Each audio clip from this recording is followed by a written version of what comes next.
আজ আমি শ্রীরামকৃষ্ণের বই থেকে কিছু অংশ পাঠ করব।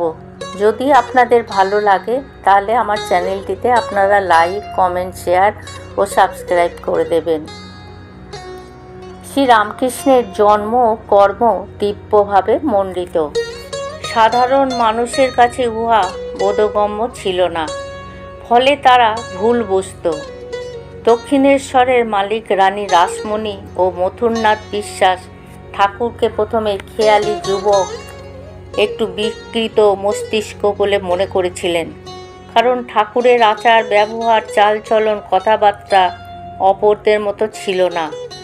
মায়ের মন্দিরে বসে রাসমণি মকদ্দমা চিন্তা করায় ঠাকুর তাকে গালে চড় মারেন। মন্দিরের রক্ষীরা ঠাকুরকে বের করে দিতে উদ্যত হলে রাসমণি বারণ করেন।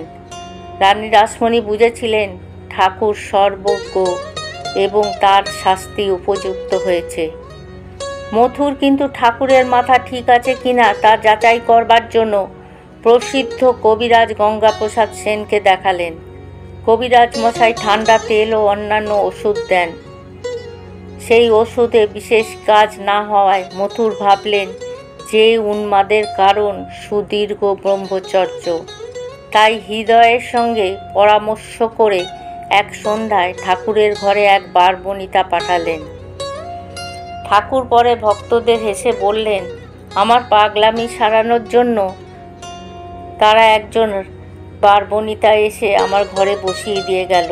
দেখতে শুনতে খুব সুন্দর। আমি মা মা বলে ঘর থেকে বেরিয়ে এলাম আর হলধারীকে ডেকে দিয়ে বললুম, দাদা দেখবে এসো ঘরে কে এসেছে। হলধারী আর সব লোককে বলে দিলুম।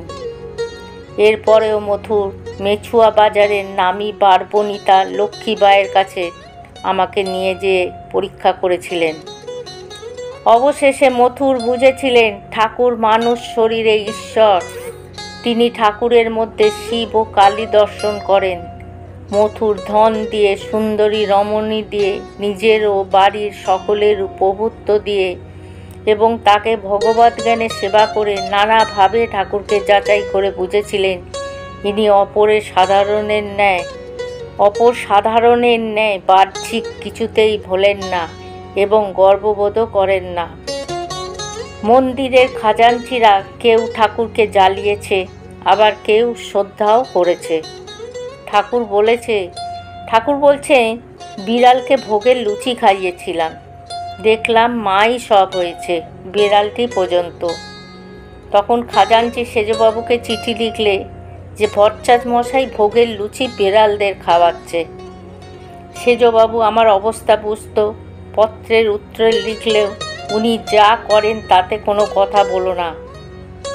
আর একদিন এই ভোগ ব্যাপারে খাজাঞ্চি ঠাকুরের উদ্দেশ্যে কুবাক্য বলেন। লোক মুখে শুনে ঠাকুর হাসলেন, একটুও রাখলেন না। কলকাতায় গিয়ে গির্জার দ্বারদেশে দাঁড়িয়ে তিনি খ্রিস্টানদের উপাসনা দেখেন। পরে বলেন, খাজাঞ্চির ভয়ে ভিতরে গিয়ে বসি নাই। ভাবলাম কি জানি যদি কালীঘরে যেতে না দেয়। ঠাকুর একদিন শিব মন্দিরে ঢুকে ভাবাবেশে ক্রন্দন ও জোরে স্তব পাঠ করেন। মন্দিরের কর্মচারীরা ভাবল যে সেদিন ঠাকুরের পাগলামির বাড়াবাড়ি চলছে। এমন সময় মথুরবাবু সেইখানে উপস্থিত হলেন। কর্মচারীরা জোর করে ঠাকুরকে মন্দির থেকে বের করে দেওয়ার প্রস্তাব করলে মথুরবাবু রেগে বললেন, যাহার মাথার উপর মাথা আছে সেই যেন এখন ভট্টাচ মশাইকে স্পর্শ করিতে যায়। বন্ধুরা, আজ এই পর্যন্ত। জয় ঠাকুর, জয় মা।